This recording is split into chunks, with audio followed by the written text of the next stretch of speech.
Ethics is a fascinating area. In Europe, we believe very strongly in the rights of an individual, and the individual has been attacked in many cultures. And what we are trying to do is to ensure that where people have to make decisions, they make them in an informed way. And that includes everybody, from politicians all the way through academic scientists.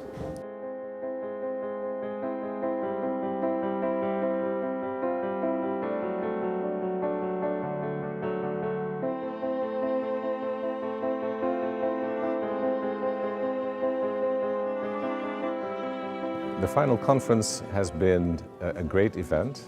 So many important people from different areas, from policy, from industry, from civil society, from the university world, have come to this conference and both learned about our project results and engaged in dialogue with us. And I think this dialogue has been very good and has certainly invited us and others to continue it.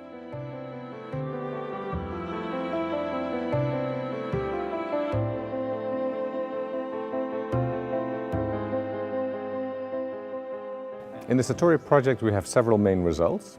First of all, we have a very complete overview of ethics assessment, how it is practiced by different member states in the European Union, at the European Union level, at the global level, in selected non-European countries, how it's practiced in different fields, how it's been practiced by different organizations, and what kinds of issues are present in ethics assessment. So that's an important result, we think. This has never been done before. We have developed an international standard, a SEN standard, for ethics committees, how they can be set up and how they can do their work in a good way. And this standard covers not only medical ethics committees, but all scientific fields. And we have developed specific recommendations for improving the institutional landscape of ethics assessment, and also how to have a better method for anticipating and ethically assessing impacts of research and innovation. That's a method we call ethical impact assessment.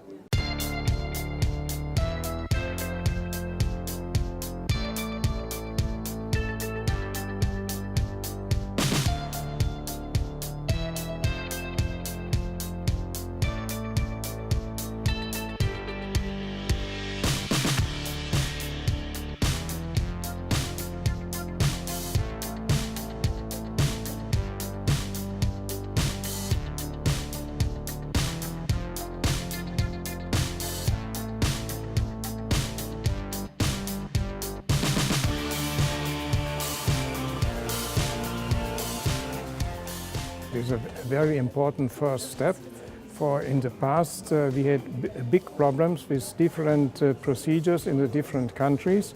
So the procedure in my country, Germany, was totally different from that in the Netherlands, for instance, again different from France. We had different timetables. It was very cumbersome for the applicants, and so to harmonize the procedure, the technical procedures, for instance, application form, is a very good thing to improve and to foster biomedical research and research as such.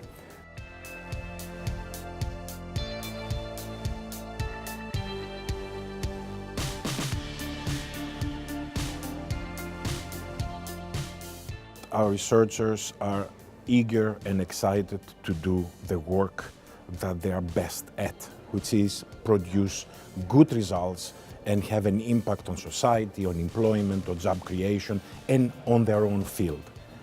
Thus, after they finish with their ideas, they will also think of ethics. That's what I'm saying, that might be coming late in the process. I finished my proposal, now I have to do my ethics, or I have to do the ethics, what do I do? This is the notion that we want to fight against. This is the notion that does not help. The process creates red tape, creates delays, and this we want to avoid, because we want our researchers to focus on what they do best, which is provide good research results.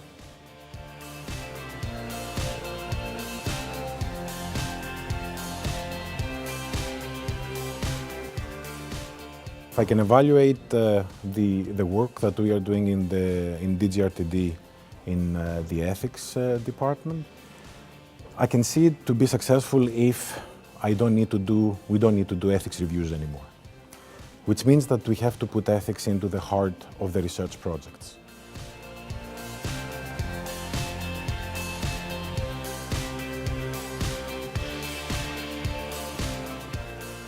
If we take the two, I wouldn't call them main, but let's say two deliverables, outcomes of SATORI. The first one is the ethics assessment framework.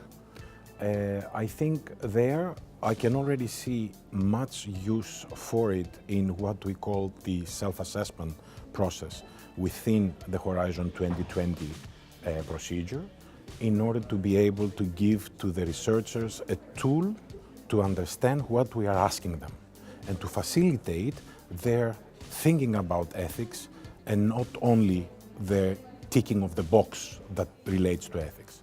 So I can see really a direct use, but for that to happen, we have to look carefully at the ethics assessment tool and try to isolate the elements that will facilitate the uptake by the research community at this early stage of design of a research protocol. So that's one direct impact that I can see. The second is that we have to continue the discussion about common approaches, standardization if you like, but we have to be able, after 4 framework programs that dealt with ethics, we are now at the point to agree on some basic requirements, some basic principles that all can accept.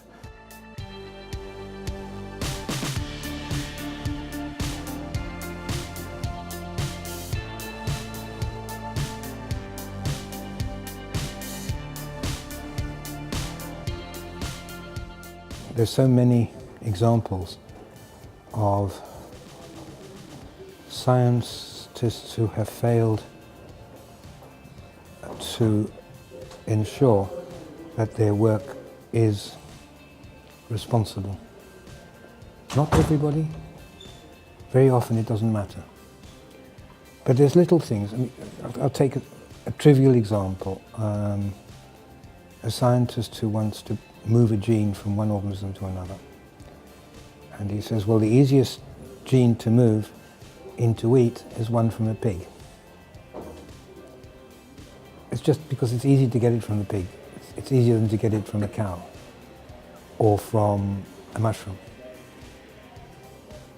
That scientist hasn't thought about the implications for those who are, let's say, pious Muslims in eating wheat which contains a pig gene.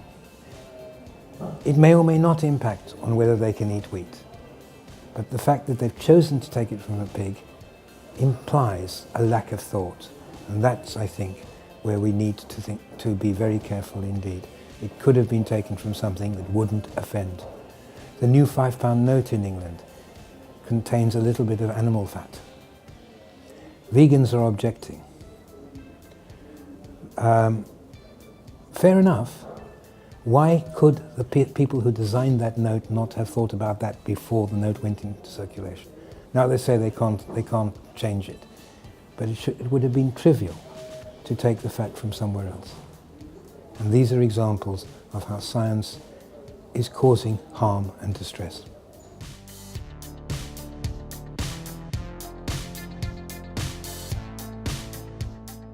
There are many, many different aspects of society which we as individuals don't understand. So we have to place our trust in those arguably who do. Without trust, the society will break down.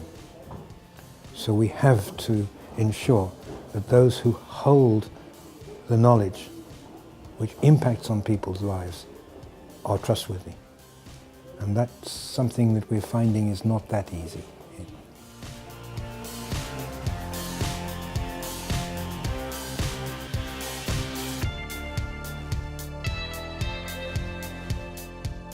Many people think it is already everything is solved, and not necessarily is the case. I wouldn't say that we are lacking too much more regulation. I think probably what we have is too much regulation. I think what is needed is sometimes more ethical reflection, and what is also important that is lacking is more conversation between different contexts about how to regulate the research, but also how introduce the value perspective, the ethical discussion, the ethical analysis, taking into consideration the very different context in which research takes place. Another reason why it's not so solved is because many new topics are also coming into the area of biomedical research and life sciences research because of the converging of technologies, because of the development of technology. So that's why also it's an evolving domain. That's why not everything can be solved already. And basically, my response will be, we should not try to solve everything by regulation. We have to standardize some procedures, we have to standardize some rules, and we have to agree on principles. But I think we need to increase the dialogue and the ethical reflection in this.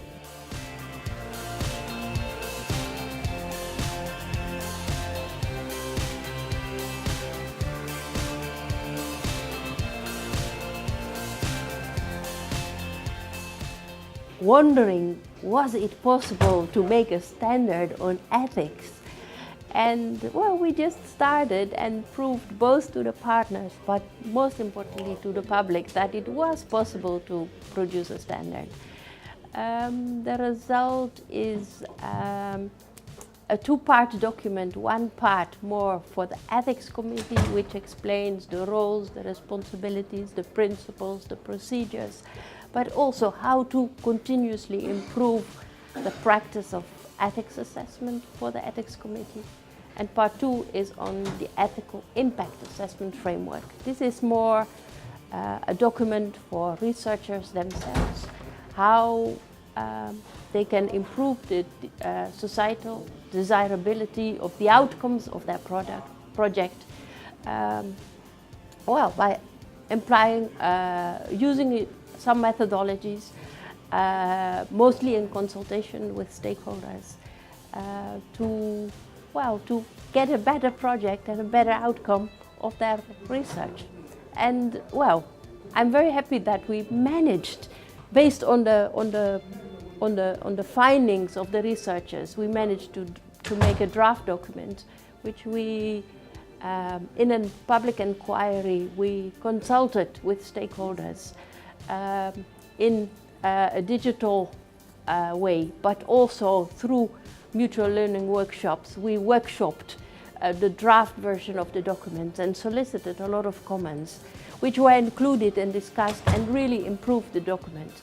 I think all SATORI partners are very happy about this standard, and it's really a practical outcome of so much research and, well, sort of a tiny document compared to all the, well, over 3,000 pages of research reports.